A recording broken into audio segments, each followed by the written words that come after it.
राहुल सांकृत्यायन जी की पुस्तक वोल्गा से गंगा के पिछले एपिसोड में इसकी छठी कहानी अंगिरा में अब तक पढ़ चुके हैं कि पालमत्र और वरुण सोबीर के बीच में मित्रता हो चुकी है। और आर्य अनार्य संघर्ष के ऊपर चर्चा करने के दौरान वरुण सोबीर बताता है कि आर्यों की जीत का मुख्य कारण जो है वो उनके घोड़े रहे हैं। असुर हालांकि बहुत कुशल शिल्पकार होते हैं, लेकिन उनमें योद्धाओं की बड़ी कमी है, साथ ही उनमें बहुत सी बुराइयां हैं। जैसे कि वे अपने राजा को जन से ऊपर समझते हैं, उनके पुरोहित बड़े चालाक होते हैं और असुर जो है वो लिंग उपासक होते हैं। इन सब चीजों को आर्यों को अडॉप्ट नहीं करना चाहिए, लेकिन असुरों की अच्छाइयों को उन्हें जरूर अडॉप्ट करना चाहिए। इन सब चर्चा के दौरान दोनों मित्र अपनी मित्रता को सत्तू और बछड़े के सूप के साथ सोम रस का प्याला उठाकर और प्रगाढ़ करते हैं। दूसरे सीन में हमने जाना कि दोनों मित्र जो है अगले दिन ऋषि अंगिरा के आश्रम की तरफ प्रस्थान करते हैं। और आश्रम का सेटअप कैसा था? ये बिल्कुल वैसा ही था जैसा कि हम रामायण महाभारत की कथाओं में देखते हैं। एक गुरुकुल है, बेहद शांत और स्वच्छ वातावरण है और जंगलों को काटकर तैयार किए गए खेत हैं जहां ऋषि और उनके शिष्य कंदमूल फल इकट्ठा करते हैं और खेती बाड़ी करते हैं। वहां पर सबसे इंपॉर्टेंट बात जो जानने को मिली वो ये कि ऋषि अंगिरा का सबसे महत्वपूर्ण काम क्या था? वो ये था कि असुरों के संपर्क में आने से आर्यों की सोच और खान पान आचार व्यवहार में जो बदलाव आ रहे थे उसको दोबारा आर्यत्व की तरफ मोड़ना, जिसमें सबसे महत्वपूर्ण काम वे करते हैं, घोड़ों का अस्तबल तैयार करते हैं, उनका संसर्ग कराकर संकर नस्ल के घोड़े तैयार करते हैं और अश्व मांस भक्षण दोबारा चालू करवाते हैं। इन सब चीजों के ऊपर चर्चा हमने पिछले एपिसोड में कर ली थी। अब हम चर्चा को यहां से आगे लेकर चलेंगे और इसके अन्य महत्वपूर्ण भाग की तरफ बढ़ेंगे। तो चलिए मेरे साथ। जय भीम, मैं शालिनी और आप देख रहे हैं अम्बेडकरनामा। आज का एपिसोड खासा महत्वपूर्ण है क्योंकि इसमें आपको ऐसी झलक मिलेगी जैसे राहुल सांकृत्यायन ने कहीं ना कहीं डॉक्टर अंबेडकर की जाति का विनाश में लिखी गई बातों को टारगेट या उसका जवाब देने की कोशिश करी है। अंत तक इस एपिसोड में बने रहेगा। पसंद आए तो लाइक शेयर सब्सक्राइब भी कर दीजिएगा। चलिए। तक्षशिला के पूर्व के सारे पहाड़ सुजल सुफल हरे भरे थे। ऋषि अंगिरा के साथ उस वक्त वरुण और पाल की टोली गोष्ठ की देखभाल कर रही थी। तंबुओं के बाहर कुछ दूर पर लाल उजले बछड़े खुदक रहे थे और ऋषि अपने शिष्यों के साथ बाहर हरी घास पर बैठे हुए थे। ऋषि के बाएं हाथ में बारीक ऊन की पूनी थी और दाहिना हाथ काठ की बड़ी तकली को चला रहा था। शिष्यों में भी कोई तकली चला रहा था, कोई ऊन निकिया रहा था, कोई हाथों लंबी पूनी तैयार कर रहा था। आज ऋषि प्राचीन और नवीन, आर्य और अनार्य रीति रिवाजों, शिल्प व्यवसायों में कौन ग्राह्य है, कौन त्याज्य है, इस बात को समझा रहे थे। तो हिंदू राष्ट्र चाहने वाले दलित, बहुजन जो है वो ज्यादा ध्यान से इसको सुने। और अभी हमने सुना था कि कुंभ के मेले में धर्म संविधान लाने की बात कही जा रही है और ऐसा माना जा रहा है कि कभी भी धर्म में बदलाव नहीं हुआ है। वो लोग भी इसे ध्यान से सुने कि कितने ज्यादा बदलाव समय समय पर होते रहे और कितनी सारी चीजों को ऐड ऑन किया गया है धर्म के नाम पर और वेद पुराणों के रीराइटिंग्स में। अब सुनिएगा कि अनार्यों की कौन कौन सी बातें इन्हें अच्छी लगती हैं। ध्यान से सुनिए। वत्सों, सभी नवीन त्याज्य है, सभी प्राचीन ग्राह्य है, ये कहना बिल्कुल गलत है और करना तो और भी असंभव है। बक्सु तट के आर्यों में जब पहले पत्थर के हथियारों की जगह तांबे के हथियार प्रचलित होने लगे तो कितनों ने इस नवीन चीज का विरोध किया था। ऋषि के प्रिय शिष्य वरुण ने पूछा, पत्थर के हथियारों से कैसे काम चलता होगा? आज बस वत्स तांबे के हथियारों से काम चल रहा है, कल इससे भी तीक्ष्ण कोई हथियार निकल आएगा, फिर लोग सवाल करेंगे कि तांबे के हथियारों से काम कैसे चलता होगा।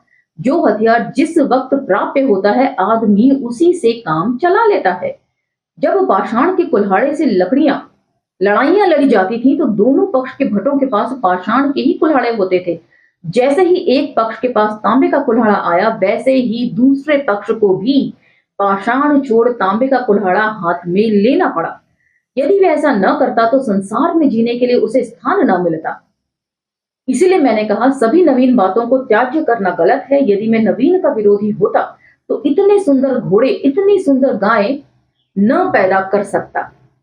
तो मतलब घोड़े और गाय को इन्होंने अनार्यों के पशुओं से संसर्ग कराकर संकर नस्लें पैदा करी। जानवरों में उत्तम किस्म की नस्ल पैदा करना इन्हें गवारा था, लेकिन मनुष्यों को आपस में संसर्ग करके दूसरी जातियों के साथ संकर नस्ल तैयार करना इन्हें गवारा नहीं था। आगे सुनिए। मैंने देखा अच्छे घोड़े घोड़ियों के अच्छे बछड़े होते हैं। मैंने कुछ अच्छे अच्छे घोड़े घोड़ियों को चुना और आज 35 वर्ष बाद इस वक्त तुम अंगिरा के घोड़ों की इस नस्ल को देख रहे हो। असुर खेतों की खाद का अच्छा प्रबंध करते थे। वे पहाड़ी नदियों की से नहरें निकालकर सिंचाई करते थे। हमने गंधार में इन बातों को स्वीकृत किया। उनके शहर बसाने के तरीके, ध्यान से सुनिए आगे, चिकित्सा करने के ही ढंग बहुत अच्छे थे। हमने उन्हें ले लिया। तो इस लिहाज से तो ये लोग जो आयुर्वेद का इतना बखान करते हैं कि हमारे ऋषियों ने लिखा, उन्हें लिखने की पद्धति आती थी, इसलिए उन्होंने उन सबको धोखे से अपने नाम पर चढ़ा लिया। जबकि यहाँ पर साफ तौर पे जिक्र कर रहे हैं राहुल सांकृत्यायन के अनार्य, अर्थात जिन्हें हर जगह इन्होंने असुर कोट किया है। ये सारी बातें जो हैं असुर जानते थे और आर्य नहीं जानते थे। आहार, परिधान, जीवन रक्षा के लिए उपयोगी जितनी भी चीजें मिली उन्हें स्वीकार करना चाहिए, इसका ख्याल किए बिना कि वे पुरानी हैं या नहीं, आर्यों से आई है या अनार्यों से। सुवास्तु में और उससे पहले आर्य कपास के वस्त्र का नाम भी नहीं जानते थे, किंतु यहाँ हम लोग उसे पहनते हैं। गर्मियों में वह सुखद होता है। तो इन्होंने सारी चीजें जो है ना वो यहाँ आकर सीखी हैं। इन्हें कुछ भी नहीं आता था। ये लोग क्रूर हत्यारे होते थे, जंगली मानव होते थे। लेकिन कितनी ही चीजें हैं जिनको हम विश्वत त्याज्य समझना चाहिए। असुरों का शिशन अर्थात लिंग पूजा धर्म हमारे लिए निंदनीय है। उसका जाति विभाग हमारे लिए त्याज्य है, क्योंकि उसके कारण सभी आदमी अपने जन की रक्षा के लिए हथियार नहीं उठा सकते। आपस में ऊंच नीच का भाव बढ़ता है। असुरों के साथ रक्त मिश्रण नहीं करना चाहिए, क्योंकि यह असुर बनने के लिए दरवाजा खोल देगा और फिर आर्यों में भी नाना शिल्पों, नाना व्यवसायों की छोटी बड़ी जातियां बन जाएंगी। तो डॉक्टर अंबेडकर ने जाति का विनाश में इन सब चीजों को एक्सप्लेन किया है कि आज के दौर में रक्त की शुद्धता जैसी कोई बात नहीं थी, शुरू के दौर में भी कभी नहीं थी।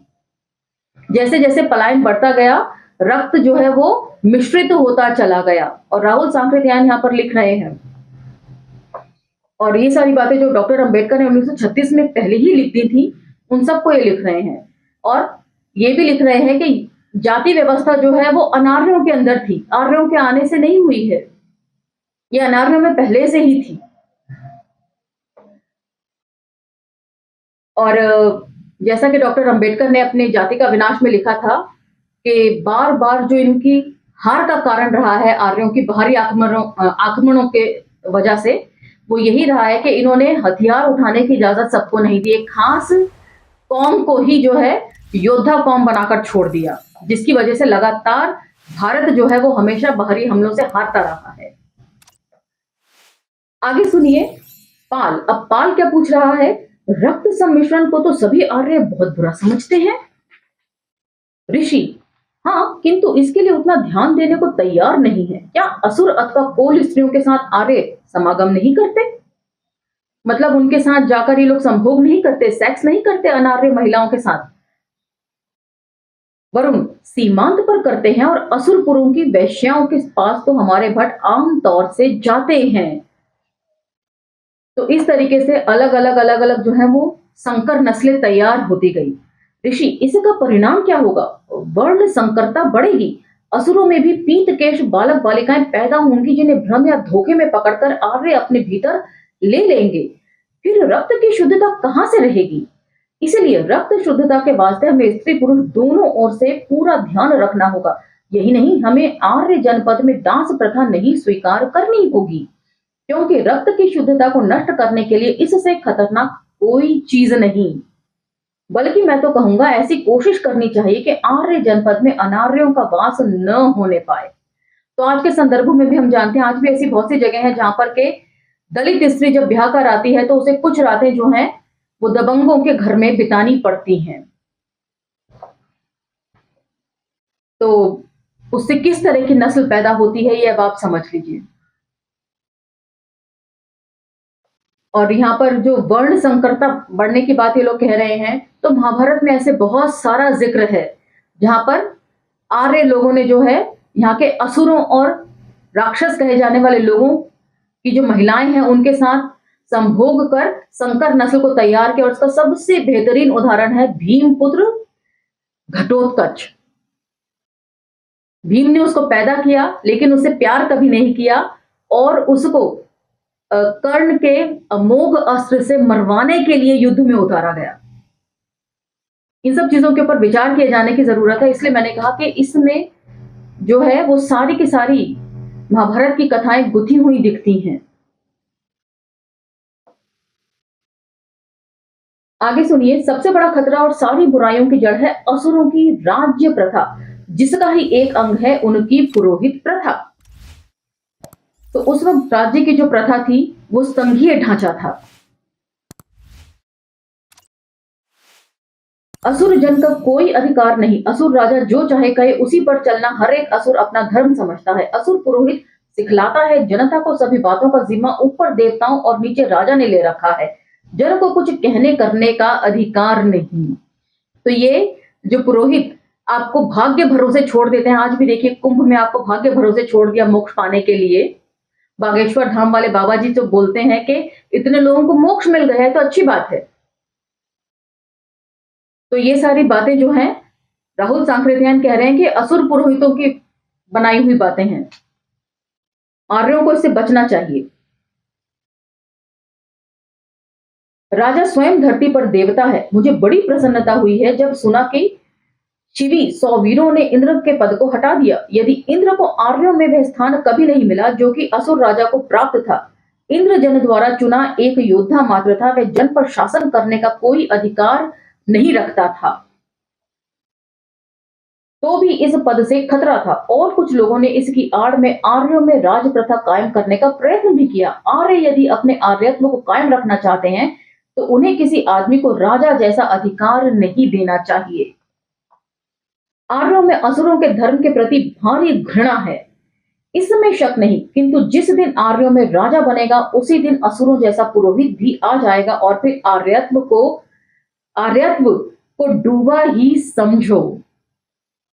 तो राहुल सांकृत्यायन ने जब ये पुस्तक लिखी उस वक्त भी वे अच्छी तरह जानते थे कि धर्म ने आर्यत्व का कितना बड़ा सहयोग किया है।